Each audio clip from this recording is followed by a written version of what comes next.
گاهی سرنوشت دو قلب را در مسیر قرار می دهد که هیچ کس پایانش را نمی داند. سفورا، دختری که رویاهایش فقط یک زندگی ساده و پر از عشق بود.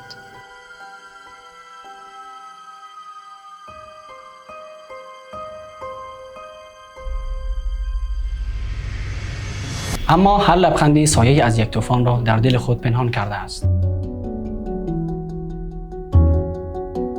آیا عشق از تمام فاصله ها و زخم ها عبور خواهد کرد یا تقدیر پایان دیگری برای آن نوشته است؟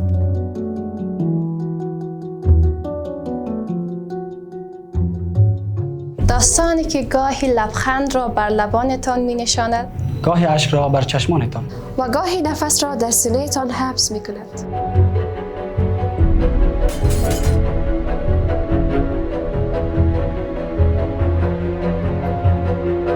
این فقط آغاز یک عشق نیست، آغاز یک سرنوشت است.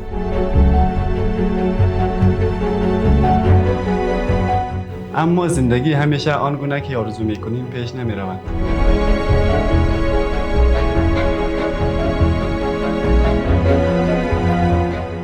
سفورا، سریال عاشقانه، جذاب و پر از هیجان، به زودی از طریق چینل سبا میدیا به نشر میرسد. از همین حالا منتظر بمانید.